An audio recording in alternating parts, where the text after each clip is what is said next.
ሐምሌ 7 እነዚህን ነገሮች ሳታደርጉ እንዳያልፋችሁ። በዚህ ዕለት ኃጢአታችን ሁሉ የሚደመሰስበት ዕለት ነው። በዚህ ዕለት ቅድስት ሥላሴን ብንማጸናቸው የልባችን መሻት ሁሉ የሚፈጽሙልን ዕለት ነው። በስመ አብ ወወልድ ወመንፈስ ቅዱስ አሐዱ አምላክ። ተወዳጆች እንደምን አላችሁ? ይህ ሰዋስው ሚዲያ የዩቲዩብ ቻናላችን ነው። እኔ ዲያቆን ዘሰዋስው ነኝ። በዚህ የዩቲዩብ ቻናላችን ላይ መንፈሳዊ ሕይወታችን የሚያሳድጉ መንፈሳዊ ትምህርቶችን የምንማርበት የዩቲዩብ ቻናላችን ነውና ሰብስክራይብ በማድረግ ቤተሰብ ሆኑ። እጅግ በጣም በብዙ ታተርፉበታላችሁ። ይሄ ቪዲዮ ለሌሎች ወንድሞቻችን እንዲደርስ ላይክ ስለምታደርጉት ከወዲሁ አመሰግናለሁ። ሐምሌ 7 እነዚህን ነገሮች ሳናደርግ ማለፍ የለብንም። በዚህ ዕለት እንግዲህ ኃጢአታችን ሁሉ የሚደመሰስበት ዕለት ነው። የምንጠይቀው ነገር ሁሉ ቅድመ እግዚአብሔር የሚደርስበትም ዕለት ነው። እግዚአብሔር አምላክ ሥላሴ አብ ወልድ መንፈስ ቅዱስ ሥላሴን ብንለምላቸው ደግሞ የልባችን መሻት የሚፈጽሙልን ዕለት ነው። በዚህ ዕለት እንግዲህ በቤተ አብርሃም እንደተገለጡ መጽሐፍ ቅዱሳችን ይነግረናል። በኦሪት ዘፍጥረት ምዕራፍ 18 ከቁጥር 1 ጀምሮ ስናነብ እግዚአብሔር አምላክ በቤተ አብርሃም ወይም ደግሞ በአብርሃም ቤት እንደተገለጠ መጽሐፍ ቅዱሳችን ይነግረናል። በዚህ ዕለት እንግዲህ ሥላሴ በቤተ አብርሃም ለሶስት ነገር ተገልጠዋል። የመጀመሪያ ቤቱን ለመባረክ፣ ሁለተኛ ደግሞ ይስሐቅን እንደሚወልድ ለማብሰር፣ ሶስተኛ ደግሞ ክርስቶስ ከእርሱ ዘር እንደሚወለድ ለመግለጥ። በተጨማሪ ግን ደግሞ በዚህ ዕለት አንድነትና ሶስትነት የእግዚአብሔር አንድነትና ሶስትነት የተገለጠበትም ዕለት ነው ማለት ነው እና በኦሪት ዘፍጥረት ምዕራፍ 18 ላይ እንደምናነበው በቀትር ጊዜ እግዚአብሔር አምላክ በመምሬ ዛፍ አጠገብ ተቀምጦ ሳለ አብርሃም ሰዎችን ተመለከተ፣ ሶስት ሰዎችን ተመለከተ ይለናል። በፊቱም ቆሞ አየ። ባያቸውም ጊዜ ሊቀበላቸው ከድንኳኑ ተነስቶ ሮጦ ወደ ምድርም ሰገደ፣ እንዲህም አለ ይላል፣ አቤቱ በፊትም ሞገስን አግኝቼ ከሆነ ባሪያህን አትለፈኝ ብዬ እለምንሃለሁ ይለዋል። ጥቂት ውሃም ይምጣላችሁ እግራችሁን ታጠቡ ይላል። በጣም በሚገርም ሁኔታ በቀትር ጊዜ እርሱ በድንኳን ደጃፍ ተቀምጦ ሳለ እግዚአብሔር በመምሬ አድባር ዛፍ ተገለጠለት ይላል። የተገለጠለት እግዚአብሔር አምላክ በቀትር ወይም ደግሞ በ6 ሰዓት ነው። ይህ ደግሞ ትልቅ ምስጢር ያለው ነው። ያ ማለት 5500 ዘመኑ ሲፈጸም በ6ኛው ሺህ ዘመን ከልጅ ልጅ ተወልጄ አድንሃለሁ ያለውን የአዳም ቃል ኪዳን ከእርሱ ዘር እንደሚወለድና በእርሱ በሚወለደው ዘር ደግሞ አሕዛብ ሁሉ እንደሚባረኩ ቃል የገባለት ወይም ደግሞ ያንን ምስጢር የነገረበት ዕለት ነው ማለት ነው። ያንን ለመናገር ነው በ6 ሰዓት በቀትር ወይም ደግሞ በእኩለ ቀን ላይ የተገለጠለት ማለት ነው። ከዛ በኋላ እንግዲህ አይኑን አንስቶ 3 ሰዎች እንደተመለከተ መጽሐፍ ቅዱሳችን ይነግረናል ማለት ነው። 3 ሰዎች የተባለው እንግዲህ አብ ወልድ መንፈስ ቅዱስ ነው። ይህም ደግሞ የሶስትነታቸውን ምስጢር ለመናገር ነው 3 ሆነው የተገለጡለት። ከዛም በኋላ ይላል አቤቱ በፊት ሞገስ አግኝቼ እንደሆነ ባሪያህን አትለፈኝ ብዬ እለምንሃለሁ ይላልና 3 ሰዎች አይቶ ግን እንዳንድ ሰው መናገሩ ደግሞ የአንድነታቸውን ምስጢር ለመናገር ነው ማለት ነው።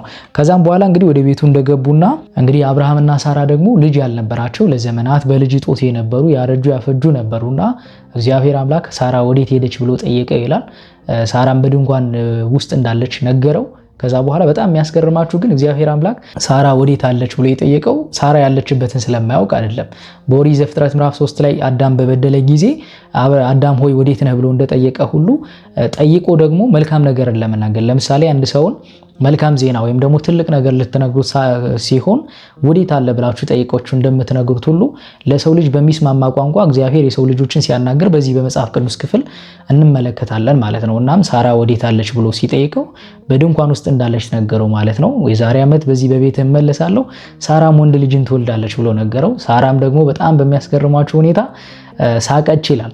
በእውኑ እኔ ቆንጆ ነኝን በአብርሃምስ እስከሆን ጎልማሳ ነውን ብላ ሳቀች ይላል። ምክንያቱም አርጅቶ አፍጅቶ ስለነበረ ልጅ ትወልዳላችሁ ሲባል ሳራ ስቃ ነበር ማለት ነው። እግዚአብሔር አምላክም እንዴት ሳራ ሳቀች?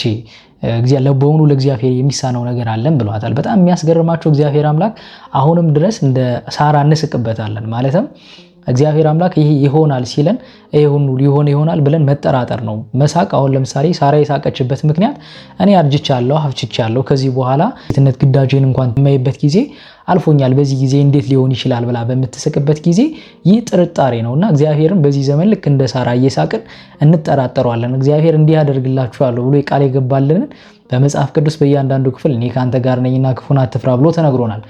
ክፉን እየፈራን እግዚአብሔርን ልክ እንደ ሳራ እየሳቅን በእግዚአብሔር ላይ እንዘባበታለን ማለት ነውና ሳራ ሳቀችበት በእግዚአብሔር ላይ ይላልና ሳራ ለምን ሳቀች? በእውኑ ለእግዚአብሔር የሚሳነው ነገር አለን ብሎ እግዚአብሔር አምላክ ተናገረ ማለት ነው። ይህን ቃል ደግሞ በሉቃስ ወንጌል ምዕራፍ 1 ላይ ቅድስት ድንግል ማርያም መልአኩ ቅዱስ ገብርኤል ለእመቤታችን ለቅድስት ድንግል ማርያም ወንድ ልጅን ትወልጃለሽ በሚላት ጊዜ እኔ ወንድ አላውቅም ይሄ እንዴት ሊሆን ይችላል በምትልበት ጊዜ ለእግዚአብሔር በሆነ የሚሳነው ነገር የለም ብሎ ገልጦላታል ማለት ነው። እግዚአብሔር አምላክ በጊዜ የማይለዋወጥ አምላክ እንደሆነ የሚታይበት እንዲሁም ደግሞ እግዚአብሔር አምላክ ሁሉን ማድረግ የሚቻለው ሁሉን ካለ ሁሉ መሆኑን ያየንበት ቃል ጭምር ነው ማለት ነውና ከዛ በኋላ እንግዲህ የዛሬ ዓመት ወደ በመለሳለው ወንድ ልጅንም ትወልዳለች ብሎ አብስሮታል ማለት ነው። ስለዚህ በዚህ ዕለት እግዚአብሔር አምላክ በቤተ አብርሃም ተገኝቶ ይስሐቅን የመሰለ ልጅ እንደሚያገኝና በዘሩም ደግሞ አሕዛብ ሁሉ እንደሚባረኩ ቃል የገባለት ዕለት ነው ማለት ነውና እግዚአብሔር አምላክ ለይስሐቅ ልጅ እንደሰጠው ሁሉ ይስሐቅ ማለት መሳቅ ወይም ደግሞ ሳቅ እንደማለት ሁሉ ፍስሐ ደስታ እንደሆነ ሁሉ እግዚአብሔር አምላክ ለቤታችን ፍስሐና ደስታን ይስጠን።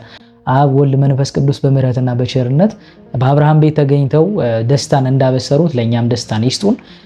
በዚህ ዕለት እንግዲህ ልክ ይስሐቅን እግዚአብሔር አምላክ እንደሰጠው ለአብርሃም ልጅ የሌላቸው ሁሉ እግዚአብሔር አምላክን ቢጠይቁ ስላሴ ልጅን የሚሰጧቸው ይሆናል ማለት ነው። በጣም የሚያስገርማችሁ በዚህ ዕለት እንግዲህ አሕዛብ ሁሉ የሚባረኩበት ይስሐቅ ነው የተሰጠው። ይስሐቅ እውነቱን ለመናገር የእግዚአብሔር ወልድ ምሳሌ ነው። ለይስሐቅ ምሳሌ ተደርጎ ተነገረ እንጂ በመመሪያ አድባር ዛፍ ወይም ደግሞ በድንኳኑ አብ ወልድ መንፈስ ቅዱስ እንደተገለጡ ሁሉ በድንኳኑ ውስጥ እንደተገኙና እንደባረኩት ሁሉ ድህረ ዓለምም ከመቤታችን ከቅድስት ድንግል ማርያም ተወልዶ ዓለምን እንደሚባርክ ቃል የገባበት ዕለት ነው ማለት ነው። ይህ ዕለት በጣም የሚያስገርማችሁ አባ ሕርያቆስ በቅዳሴው ላይ ምን ይላል? ተናግሮቱ ለአብርሃም ይላታል እመቤታችን ቅድስት ድንግል ማርያም የአብርሃም የእንግድነት በረከቱን የምታሰጨው አንቺ ነሽ ብሎ ይናገራታልና የአብርሃም በድንኳኑ በእመቤታችን በቅድስት ድንግል ማርያም ትመሰላለች።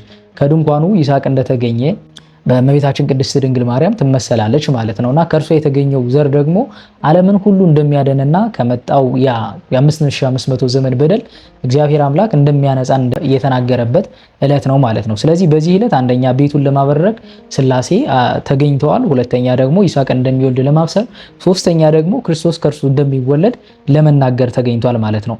በዚህ ዕለት በጣም የሚያስገርማችሁ ደግሞ የአብርሃም ቸርነትም የተገለጠበት ጊዜ ነው። አብርሃም እንግዲህ እንግዳን የሚቀበልበት ዕለት ስለነበረ እንግዳ በቤቱ ባለመምጣቱ ምክንያት አዝኖ ተቀምጦ ሳለ ነው አብ ወልድ መንፈስ ቅዱስ ስላሴ የተገለጹለት ማለት ነው። ይህ የሚያሳየው የአብርሃምን ደግነቱን ነውና እንደ አብርሃም ደግ ከሆን ስላሴ በቤታችን እንደሚገኙ የተናገሩበትም ያሳዩበትም ነገር ነው ማለት ነው። ስለዚህ አንደኛ በዚህም ዕለት ደግሞ የአብርሃም ምልጃ የታየበት ነው። እንደሚታወቀው እንግዲህ አብርሃም ሰዶምና ገሞራን እግዚአብሔር አጠፋለሁ ሲል ምናልባት አንድ ሰው እንኳን ጻድቅ ከተገኘ ሰዶምና ገሞራን እንዳያጠፋ እግዚአብሔርን አብርሃም ለምኖታል ማለት ነውና እግዚአብሔር አምላክ አብርሃምን እጅግ በጣም የሚወደው ሰው የነበረ ጻድቅ የነበረ አባት ነው። አብርሃምም ደግሞ ለእግዚአብሔር የታመነ ጻድቅም ጭምር ነበር። እግዚአብሔር አምላክ አብርሃምን በጣም ከመውደዱ የተነሳ ከአብርሃም በሆኑ ለምደብቀው ነገር የለም ብሎ የመሰከረለት በጣም ትልቅ አባታችን ነውና ረድኤትና በረከቱ በሁላችን ላይ ይደር። በዚህ ዕለት እነዚህን ነገሮች ማድረግ አለብን። እንደሚታወቀው እንግዲህ ኃጢአታችን ሁሉ የሚደመሰስበት ዕለት ስለሆነ ስጋው ደግሞ በመቀበል ኃጢአትን የሚያስተስርይ የክርስቶስ ስጋና ደም ስለሆነ በዚህ ዕለት የተቻለን ሁሉ ስጋና ደሙን መቀበል ያስፈልጋል ማለት ነው።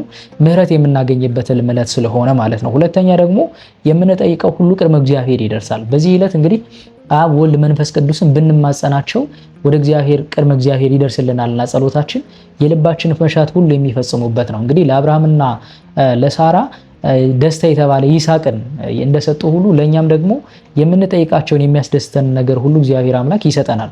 ስለዚህ በዚህ ዕለት ማድረግ ያለብን የመጀመሪያው በቤተክርስቲያን በመገኘት የምንጸልየው ጸሎት ከመዝሙረ ዳዊትና ከውዳሴ ማርያም ውጪ ሰይፈ ስላሴ ይሆናል ማለት ነው። ሰይፈ ስላሴ እንደሚታወቀው እንግዲህ በቤተክርስቲያናችን ከሚገኙ የጸሎት ክፍሎች መካከል አንደኛው ነው። ሰይፈ ስላሴ ማለት የስላሴ ሰይፍ ነው። ከዚህ በፊት ቪዲዮ ሰርቼላችሁ ነበረ ስለዚህ ጉዳይና እጅግ በጣም ለእግዚአብሔር ምስጋና የምናቀርብበት የምንማጸንበት ጠላታችንን ሁሉ ድል የምናደርግበት የጸሎት ክፍል ስለሆነ ይህን ጸሎት በመጸለይ እግዚአብሔር አምላክን አብ ወልድ መንፈስ ቅዱስ ስላሴን ብንማጸን ለቤታችን መባረክን እንዲሁም ደግሞ ለልቦናችን መደሰትን ለሐዘናችን ደግሞ ደስታን የሚያስደስተን የልባችን መሳት ሁሉ ደግሞ የሚፈጽሙበት ዕለት ስለሆነ በሰይፈ ስላሴ ብንማጸናቸው አብ ወልድ መንፈስ ቅዱስ የልባችን መሻት ሁሉ ይፈጽሙልናል ማለት ነው። እንግዲህ እንደሚታወቀው ሰባት የስላሴ በጣም የተለየ ቀን ነው። አብርሃም ደግነቱ የተገለጠበት ነው።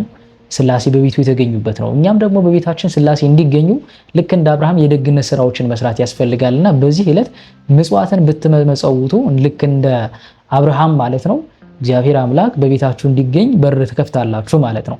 ስለዚህ አብርሃም እንግዳ በመቀበል የሚታወቅ ነው።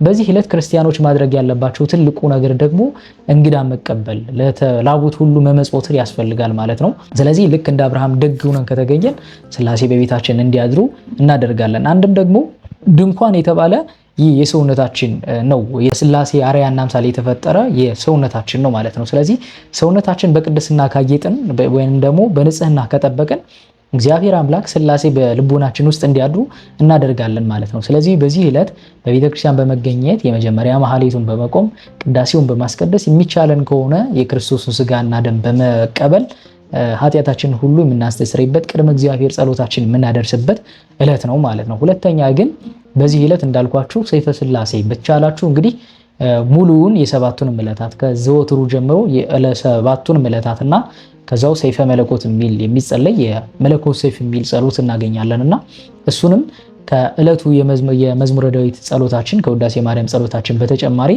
ሌሊቱን በቤተ ክርስቲያን እያሳለፍን ይህንን ጸሎት መጸለይ ያስፈልጋል። ከዚህ በፊት እንደነገርኳችሁ እንግዲህ ሰይፈ ሥላሴ በቤተ ክርስቲያናችን ከሚጸለዩ የጸሎት ክፍሎች ሆኖ አጋንንትን ሁሉ የሚያባርር እግዚአብሔር አምላክን በአንድነቱ በሶስትነቱ የሚያመሰግን በዚህ ዕለት የሚከበሩትን ቅድስት ሥላሴ ናቸው። እንግዲህ በቤተ አብርሃም የተቀለጡትና ቅድስት ሥላሴ ማለት በሴት አንቀጽ ተጠርተው ነው። ልክ ሴት ልጅ ወይም ደግሞ እናት ለልጇ ሩህሩህ እንደሆነች ሁሉ አብ ወልድ መንፈስ ቅዱስ ደግሞ ለዓለሙ ሩህሩህ መሆናቸው የተገለጠበት ዕለትም ጭምር ስለሆነ በቤተ አብርሃም ተገኝተው ለዓለሙ ደስታን የሚሰጠው ክርስቶስ ከእርሱ ዘር እንደሚወለድ የገለጡበት ዕለት ስለሆነ እጅግ በጣም የከበረ ዕለት ስለሆነ ሰይፈ ሥላሴ በራሱ ጸሎቱ የምናመሰግንበት፣ አብ ወልድ መንፈስ ቅዱስን የምናመሰግንበት፣ ክፉ ነገሮችን ሁሉ የምናረቅበት፣ መልካም የሆኑ ነገሮችን ወደኛ እንዲመጡ የምንማጸንበት የጸሎት ክፍል ስለሆነ በዚህ ዕለት ቢቻለን የሰባቱን ዕለታት የሰይፈ ሥላሴ ጸሎቶችን በመጸለይ በቤተ ክርስቲያን ማሳለፍ ያስፈልጋል ማለት ነው። እንግዲህ ለዓለሙ ሁሉ መድኃኒት የሚሆነው ክርስቶስ ከይስሐቅ ዘር ነው የተገኘው፣ ከአብርሃም ዘር ነው የተገኘውና እግዚአብሔር አምላክ በአብርሃም ቤት ተገኝቶ ደስታን ሰጥቷል። አብ ወልድ መንፈስ ቅዱስ ለአብርሃም ደስታን ሰጥተውታልና ለኛም የልባችን መሻት በመፈጸም መልካሙን ሁሉ ነገር እንዲሰጡን ቅዱስ ፈቃዱ ይሁንልን። በተጨማሪም ግን በዘመናችን ሁሉ ልክ እንደ አብርሃም ነገሮች ጨልመውብን ወይንም ደግሞ የተውናቸው ጉዳዮች ሊኖሩን ይችላሉ። በዚህ ዕለት እንግዲህ ወደ እግዚአብሔር የምናሳስብበት ነው።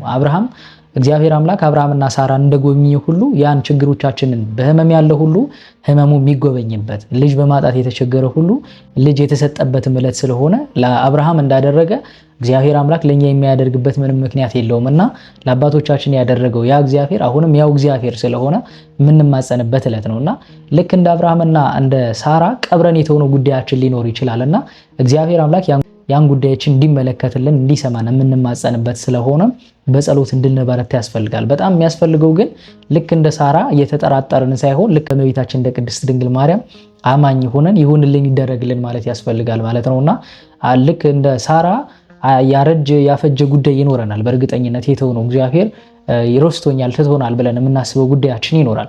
በእርግጠኝነት ግን እግዚአብሔር የረሳው የተወው ጉዳይ የለም። አብርሃምና ለሳራ የሰጣቸው እግዚአብሔር ይስሐቅን የመሰለ ለዓለሙ ደስታ የሚገኝበትን ይስሐቅ ማለት ሳቅ ደስታ እንደማለት ሁሉ እንደሆነ ሁሉ ልክ እንደሰጣቸው ሁሉ በእኛም ለሕይወታችን የተውናቸው የረሳናቸው ጉዳዮች ይኖሩናልና እግዚአብሔር ትቶኛል ያልነው ጉዳይ ይኖራልና ልክ ያን እኛ ዘንድ ያረጀውን ያፈጀውን ነገር እግዚአብሔር አምላክ ደስታና ሳቅ ያደርገዋልና በዚህ ዕለት እግዚአብሔር አምላክን በቤተ ክርስቲያን ተገኝተን የምንማጸንበት ስለሆነ የልባችን ደስታ ሁሉ እንዲፈጽምልን ቅዱስ ፈቃዱ ይሁንልን።